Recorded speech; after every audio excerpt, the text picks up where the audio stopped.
एवं राजव्यवस्था का आज टॉपिक हम राजतंत्र के बारे में विस्तार पूर्वक अध्ययन करेंगे।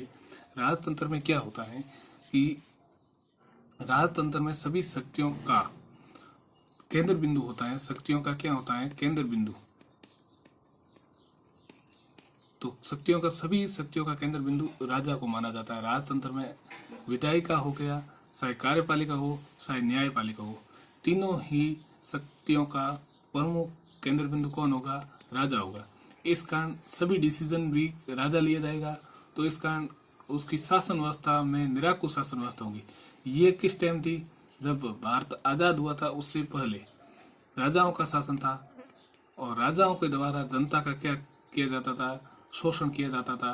राजा चाहते थे तब अपने हिसाब से दंड, अपने हिसाब से न्यायपालिका, कार्यपालिका सब राजाओं के हाथ में थी। इस प्रकार निरंकुश शासन व्यवस्था होती है। एक राजतंत्र के विपक्ष में आता है लोकतंत्र। राजतंत्र के विपक्ष में कौन आता है? लोकतंत्र। तो लोकतंत्र में क्या होता है? लोकतंत्र में ही विधायिका, कार्यपालिका व न्यायपालिका तीनों ही क्या होती हैं? स्वतंत्र होती हैं। क्या होती है? स्वतंत्र होती हैं। विधायिका भी होती है, कार्यपालिका होती है। कार्यपालिका में मुख्यतः दो भाग होते हैं, एक स्थायी कार्यपालिका और अस्थायी कार्यपालिका। स्थायी कार्यपालिका में नौकरशाही जो भी होते हैं वे स्थायी कार्यपालिका में आते हैं, जबकि अस्थायी कार्यपालिका में मंत्री परिषद होती है जो 5 वर्ष के बाद में चेंज होते रहते हैं। इस कारण इन्हें अस्थायी कार्यपालिका कहा। न्यायपालिका, तो उसमें न्यायपालिका में भी उच्चतम न्यायालय और उच्च न्यायालय की व्यवस्था की गई। ये लोकतंत्र में सभी विधायिका, कार्यपालिका व न्यायपालिका अलग अलग होते हैं। जबकि हमने राजतंत्र में पढ़ा होगा, राजतंत्र में सभी शक्तियों का केंद्र बिंदु राजा होता है, जबकि लोकतंत्र में केंद्र बिंदु कोई नहीं होता है। अतः शक्ति पृथक्करण के सिद्धांत की पालना लोकतंत्र करता है। भारत में क्या अपनाई गई है? कौन सी शासन व्यवस्था है? तो भारत में संसदीय शासन व्यवस्था। क्या है भारत में? कौन सी शासन व्यवस्था है? तो सबसे पहले आप देख लेते हैं, भारत में संसदीय शासन व्यवस्था को अपनाया गया है। संसदीय शासन व्यवस्था में भारत में विधायिका को भी अपनाया गया है, कार्यपालिका को भी अपनाया गया है, जबकि न्यायपालिका को भी एडॉप्ट किया है। विधायिका दोहरी है। क्यों दोहरी विधायिका है? क्योंकि केंद्र में अलग विधायिका बनती है जबकि राज्यों में अलग बनती है। इस कारण विधायिका दोहरी। इसी प्रकार कार्यपालिका भी दोहरी है। कार्यपालिका दोहरी क्यों है? क्योंकि केंद्र की अलग है, राज्यों की भी अलग अलग है, इस कारण कार्यपालिका दोहरी। जबकि न्यायपालिका एकल है, क्योंकि न्यायपालिका में एकल इसलिए है क्योंकि सर्वोच्च न्यायपालिका में कौन होता है? उच्चतम न्यायालय होता है और उच्चतम न्यायालय के अधीन में ही उच्च न्यायालय अपना कार्य करता है।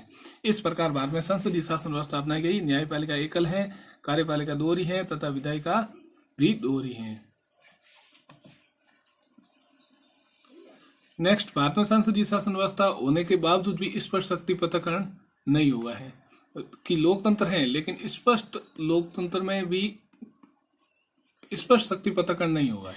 तो स्पष्ट शक्ति पृथक्करण क्यों नहीं हुआ? क्योंकि कार्यपालिका है वह विधायिका का ही अंग बन गई है। किसका?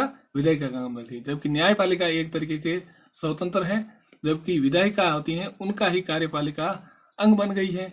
इस कारण ये स्पष्ट शक्ति पृथक्करण नहीं हुआ।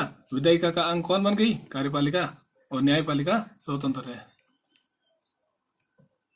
फिर बात करते हैं, भारत और ब्रिटेन दोनों में संसदीय शासन व्यवस्था अपनाई गई है, लेकिन इन दोनों के बीच में अंतर क्या है? भारत में और संसदीय शासन व्यवस्था और ब्रिटेन की संसदीय शासन व्यवस्था में अंतर क्या है? तो भारत में भी संसदीय शासन व्यवस्था होने के बावजूद विधायिका का अंग बन गई है। कौन बन गई है? कार्यपालिका। विधायिका का अंग कौन बन गई है? कार्यपालिका। विधायिका का अंग कार्यपालिका। जबकि न्यायपालिका क्या है? स्वतंत्र है।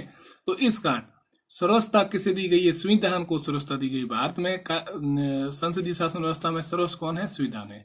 जबकि ब्रिटेन में भी संसदीय शासन व्यवस्था अपनाई गई है।